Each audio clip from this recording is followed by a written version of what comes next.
মুসলিম। তো আমি জানি পর্দা মুসলিমের জন্য একবারে কী বলবো, একবার পুরোপুরি জায়েজ অবশ্যই, আর খুব ভালো একটা কথা। আর এটা কয়জনে করতে পারে, এটা তো আমার জন্য অনেক ভালো কথা, ভালো। আসসালামু আলাইকুম সুপ্রিয় দর্শক, আপনাদের ভালোবাসায় আসলাম আবারও সেই মেয়ের কাছে। মেয়েটার সুন্দর জীবন কাহিনী। আসসালামু আলাইকুম। ওয়ালাইকুম আসসালাম। হ্যাঁ আপু, কেমন আছো তুমি? জি ভাইয়া, ভালো আছি, আপনি কেমন আছেন? আল্লাহ তালা খুবই ভালো লাগছে। তো যাই হোক, তোমার ফ্যামিলি কেমন আছে? সবাই ভালো আছে? জি হ্যাঁ ভাইয়া, যেভাবেই থাকুক আলহামদুলিল্লাহ মোটামুটি। তো যাই হোক, আমাদের ক্যামেরার সামনে তুমি আগেও আসছিলাম, এখন তো কোনো সাড়া পেয়েছো কি? জি না ভাইয়া। আচ্ছা, তুমি মেনটা কীরকম চেয়েছো যে এখনও তুমি সাড়া পাচ্ছ না যে? কীরকম, আমার তো চাওয়া পাওয়া খুব বেশি না, খুব সীমিত। সেক্ষেত্রে এখন যদি কেউ আমাকে অ্যাকসেপ্ট না করে তাহলে তো আমার কিছু করার নেই। ও আচ্ছা, যাই হোক,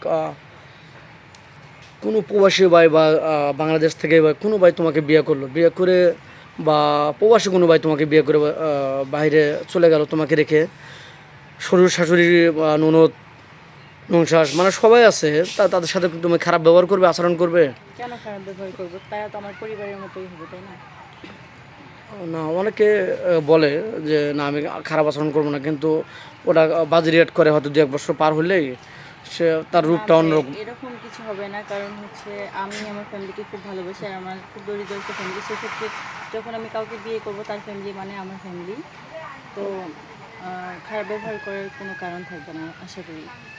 আচ্ছা, তোমার ফ্যামিলি থেকে তোমাকে বিয়ে দিতে পারছে না, এরকমটা কেন? মানে কি তোমাদের দেখে যৌতুক লাগে নাকি?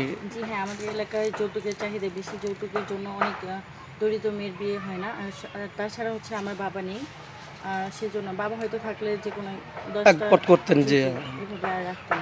না। তো সেক্ষেত্রে এখানে আপনাদের ক্যামেরার সামনে আছে। আচ্ছা, যাক, যৌতুকের হার তোমাদের দেশে কীরকম?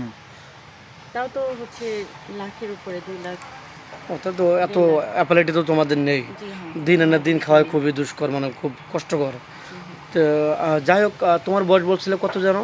21 বছর চলে 21 বছর। তুমি মনে করো কত বছর হলে তোমার সাথে মেচুড হবে?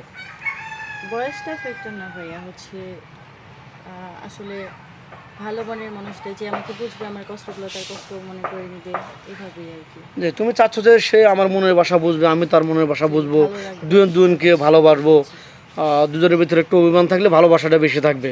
আমাকে সে খুশি রাখবে, আমি তাকে খুশি রাখবো, তার ফ্যামিলিটাকে। এই তো। জি। দেখো, তোমাকে কোনো ভাই বিয়ে করে তোমাকে যদি বলে পর্দা করে চলতে হবে, বোরকা পরে চলতে হবে, 5 ওয়াক্ত নামাজ পড়তে হবে, তোমার কোনো কাজ নেই, তুমি কি কি বোরিং ফিল করবে নাকি এটা ভালো মনে করবে? এটা তো খুব ভালো কথা যে এইভাবে রাখবে। এটা আমরা মুসলিম, আমি মুসলিম। তো আমি জানি পর্দা মুসলিমের জন্য একবারে কি বলবো, একবার পুরোপুরি জায়েজ অবশ্যই, আর খুব ভালো একটা কথা। আর এটা কয়জনে করতে পারে, এটা তো আমার জন্য অনেক ভালো কথা, ভালো একটা বিষয়। আচ্ছা, যাক, স্ক্রিপ্টটা আর বাড়াতে চাচ্ছে না। দেশ প্রবাস থেকে ভিডিওটা যেহেতু পাবলিক হচ্ছে, মানুষ দেখবে, তোমাকে কীভাবে পাবে একটু বলো তো? ভাই আমার তো কোনো পার্সোনাল ফোন নাই, আমি গ্রাম থেকে নতুন আসছি ঢাকায়, আর এখানে আসা। তো যাই হোক, যদি কেউ আমার সঙ্গে যোগাযোগ করতে চায় আপনাদের মাধ্যমে করতে পারে। আচ্ছা, দর্শক বন্ধু শুনতে পেলেন, মেয়েটা খুবই গরিব, ওর কোনো ফোন নেই। আমাদের নাম্বার দেওয়া থাকবে, মানে ইউটিউব চ্যানেল কর্তৃপক্ষের নাম্বার দেওয়া থাকবে, কেউ ভিডিও কল দেবেন না। ভিডিও কল দিলে ব্লক করতে বাধ্য হবো। ভালো থাকবেন, সুস্থ থাকবেন, সবারই কামনা করি। আল্লাহ হাফেজ।